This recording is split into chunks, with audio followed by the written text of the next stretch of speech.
ازيكم حبايب قلبي عاملين ايه؟ يا رب تكونوا بألف خير. وحشتوني جدا جدا، ويلا بينا النهارده نشوف وصفاتنا عامله ازاي.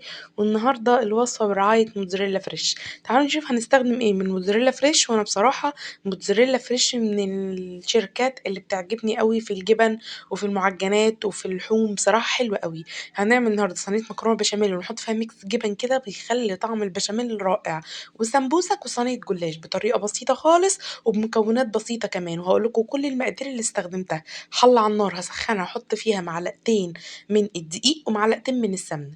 هحط الاول معلقتين السمنة، لما يسخنوا هنزل عليهم بمعلقتين الدقيق، وابدا كده اقلب في الدقيق لحد ما اشم ريحة الدقيق ان هي راحت. عارفين ريحة الكحك كده اللي احنا بننزل عليه سمنة سخنة؟ ايوه هو ده الريحة كده، تحس ان الدقيق فعلا استوى. لان في ناس بتستعجل ان هي تحط اللبن على طول، بيكون الدقيق لسه مستواش، بتحسي بطعم الدقيق في الاكل. وبعد كده بعد ما اقلبهم لمدة 10 دقايق هبدأ ان انا انزل باللبن. يبقى معايا معلقتين دقيق ومعلقتين سمنة ولتر من اللبن. الايد اللي بتقلب بالمضرب، التانية بتصب اللبن علشان يطلع معاكي كريمي وما يعملش تكتلات معاكي. بتنزلي اللبن تدريجيا وتنيكي زي ما انتي شغالة بايدك التانية بالمضرب علشان يطلع معاكي كريمي وناعم، ميبقاش فيه اي تكتلات. وبعد كده بحط رشة فلفل اسود ورشة ملح ورشة مرق الدجاج. لو ما عندكيش حطي رشة كاري بسيطة، الكاري برضو طعمه بيبقى تحفة في البشاميل. تمام كده. اول ما يتقل معايا وياخد القوام الكريمي بقفل عليه، وبعد كده بنزل بكوباية من ميكس الجبن او كوباية من الموتزاريلا. يعني يا اما موتزاريلا يا اما ميكس جبن براحتك. بس انا استخدمت موتزاريلا فريش تحفة قوي يا جماعة، وانا كنت عاملة ريفيو عنها قبل كده. انا ما بستغناش عنها في اي نوع يخص فيه جبن. انا لازم استخدم موتزاريلا فريش. في الوقت ده كنت ال بسلق المكرونة. بعد كده هعمل اللحمة المفرومة. هحط بصلتين مبشورين. انا كنت عاملة في اليوم ده كيلو لحمة مفرومة. عملت 3 بصلات، يعني حوالي 3 بصلات كبار، جايبين كيلو يعني جايبين نص كيلو، نص كيلو بصل. وهبدأ ان انا افرمه في الكبة. بفرم معاه بصلاية فلفلاية حمراء، وبفرم معاه طماطماية. بفرم كل ده مع بعضه وبديله كده تشويحة الاول بمعلقتين سمنة على النار، وهنزل عليه باللحمة. وابدأ بعد كده انزل بالتوابل: ملح وفلفل اسود، 7 بهارات، رشة بسيطة خالص من التوم البودر. وهبدأ ان انا اقلب كل ده مع بعضه وباسيبه بقى لحد ما اللحمة تستوي. السمبوسك اللي انتوا شايفينها دي سمبوسك موتزاريلا فريش. عايزة اقول لكم بقالها شهر في الفريزر، ما حصلهاش اي حاجة. الورقة بتتشال بورقتها، الورقة مش بتتقطع، مدهونة زبدة كده ما بين كل طبقة والتانية. فبصراحة موتزاريلا فريش في الجلاش وفي السمبوسك فظيعة، وفي الجبن أحلى وأحلى كمان. هبدأ بقى كده إن أنا أحشيها. خدت حوالي 3 4 معالق 5 معالق كده من اللحمة المفرومة، وهبدأ إن أنا أحشي السمبوسك. كنت برضو بنفس الميكس الجبن بتاع موتزاريلا فريش، كنت حاشية سمبوسك بالجبن. فكنت عاملة سمبوسك جبن وسمبوسك آه لحمة. هبدأ بقى ان انا الفها كده، لو عايزين ما تعملوش زي ما انا بحطها كده الطرف في الفتحة دي، تقدروا ان انتوا تعملوا معلقه دقيق على معلقتين ميه وتدوبيهم مع بعض، وتبقى دي الماده اللي بتلزقي بيها السمبوسك من بره. المكرونه بقى التصوير معلش كنت بصور في ايد وبعمل بايد. المكرونه هنزل عليها بنص كميه البشاميل اللي عندي، وفي الارضيه برضو هحط بشاميل. وهبدا ان انا احط اول طبقه من المكرونه، والمكرونه طول ما فيها بشاميل حلو هتطلع معاكي حلوه قوي. هبدا انزل بنص كيلو اللحم اللي انا عملتها، لان النص كيلو التاني عملت بيه السمبوسك والجلاش. وهنزل بطبقه المكرونه التانية وطبقه البشاميل. وبعد كده هحط على الوش رشه بسيطه من الجبن، وهدخلها الفرن. مش بشغل الشوايه في الاول خالص، انا اكون مسخنه الفرن وبشغل من تحت بس، او لمده نص ساعه. وبعد نص ساعه بشغل الشوايه، بتطلع لونها تحفه.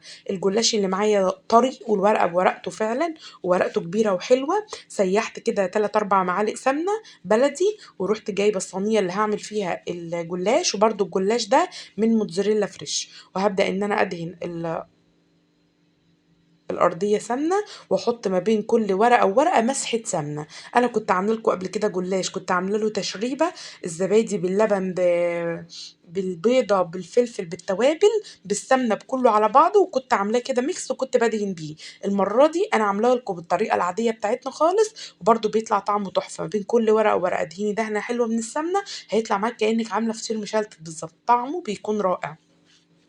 هحط بقى السمنة ما بين كل ورقة وورقة، وبعد كده كنت حاطة 6 ورقات تحت و6 ورقات فوق.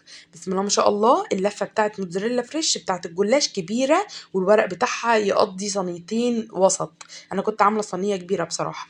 هبدأ بعد كده انزل باللحمة المفرومة اللي عندي، وهحط بقية الورق الجلاش برضو على الوش، وما بين كل ورقة وورقة دهنة من السمنة.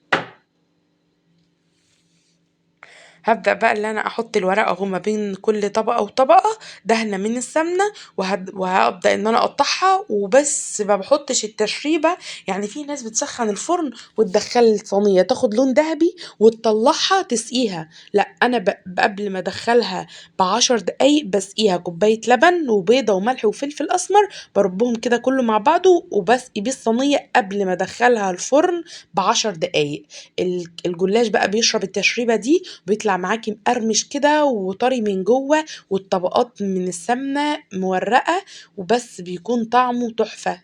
في ناس بيعملوها ان هم بيدخلوا الصينيه تاخد لون ذهبي وبعدين يطلعوها في نص التسويه يسقوها. جربي ان انت تسقيها قبل ما تدخليها الفرن، صدقوني بتكون مختلفه وبيكون طعمها حلو خالص، والورق بيكون مقرمش من بره كده وبيكون طعمه تحفه.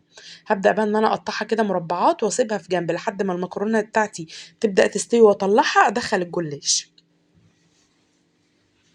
يعني في الوقت ده اصلا صينيه المكرونه كانت في الفرن.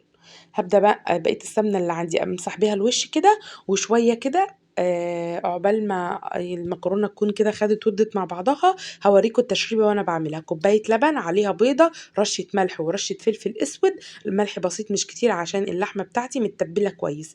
والوقت ده كنت هتبل و10 دقايق بالظبط، واقوم مدخله الفرن يكون كده الجلاش يتشرب كده وخد طعم حلو.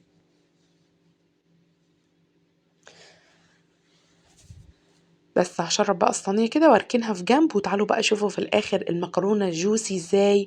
وعلى فكرة أنا باحب آكلها سخنة، يعني مش باستنى إن هي تتقطّع كده قطع كاملة مربعة، لأ أنا باحب آكلها سخنة أوي يا جماعة. بيبقى طعم الجبن كده حلو، والبشاميل كان بيبقى لسه juicy كده وما بيبقاش ماسك في بعضه. بس بصراحة أحلى مكرونة المكرونة اللي تحطّي في البشاميل بتاعها وهو بيتعمل. يعني خلّصي البشاميل واقفلي عليه وابدأي حطي عليه بقى كوباية الجبن سواء موتزاريلا أو ميكس. حطيت حبة البركة وسمسم، وعايزة أقول لكم أنا أول مرة آكل الجلاش اللي محطوط عليه سمسم وحبة البركة.